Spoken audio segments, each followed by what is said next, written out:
Most men don't fail because they try and lose. They fail because they're afraid to try. And that fear slowly teaches them how to quit. January isn't just about goals, it's about fear. Not the loud kind, the quiet kind that shows up as hesitation. The kind that whispers, "What if I try?" and it still doesn't work out. Most men don't get stuck because they're lazy. They get stuck because they're afraid of failing again. So they overthink, they delay. They tell themselves they're being practical, patient, realistic, deliberate. But what's really happening is this. Fear of failure slowly convinces a man to stop moving. At first, it looks responsible. You scale back the goal. You wait for better timing. You protect what's left of your confidence. But over time, fear doesn't just slow you down, it rewrites your identity.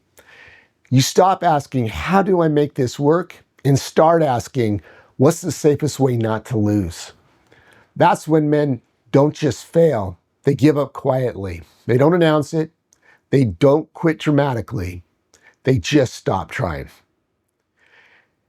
And the longer that fear runs to show, the smaller life gets. But here's the truth that most men were never taught. Failure isn't the problem. Quitting is. Failure is an event. Quitting is a decision about who you believe you are. There's a story that flips this entire mindset on its head.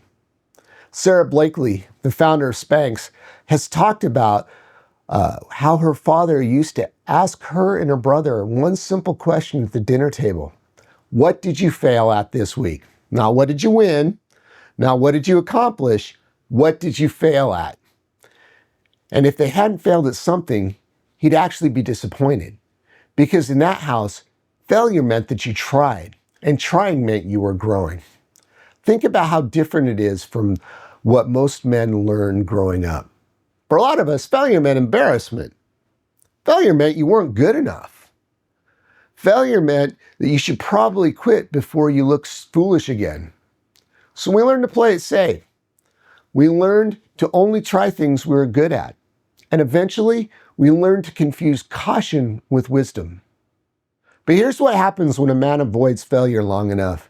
He doesn't become strong. He becomes fragile. He starts protecting his ego instead of building his character. He avoids arenas where he might lose, and slowly his world gets smaller and smaller. Strong men aren't the ones who never fall. Strong men are the ones who don't let falling decide who they are. They stay in the arena. And that idea isn't new.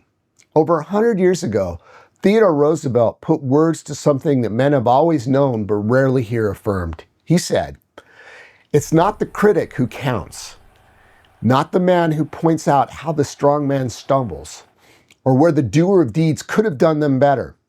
The credit belongs to the man who is actually in the arena, whose face is marred by dust and sweat and blood, who errs, who comes short again and again, because there's no effort without failure or shortcoming, but who does actually strive to do the deeds, who knows great enthusiasm, the great devotions, who spends himself in a worthy cause. His place shall never be with those cold and timid souls who never know victory nor defeat."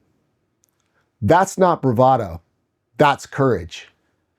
And this matters, not just for you, but for your kids.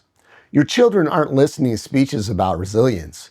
They're watching your nervous system. If they see a father who collapses after setbacks, who avoids hard things after losing once, who quietly gives up and never revisits it, they learn that losing is dangerous. But if they see a father who says, "That didn't work, but I learned something, I'll try again," they learn something far more valuable. Failure isn't fatal, effort is honorable, and persistence is power. This year, don't promise perfection. Promise persistence. Let your kids see you try again. Let them hear you talk honestly about setbacks. Let them watch you rebuild instead of retreat. Because failure didn't derail your life. Quiet quitting almost did. And you still get to choose differently. Now, if this message hit home, like the video so more men can hear it. Subscribe if you're about building strength, resilience, and better relationships. Comment below with something you failed at and what you learned from it. And share this with a man who needs permission to try again this year. Strong men don't avoid failure. They learn from it and they lead through it.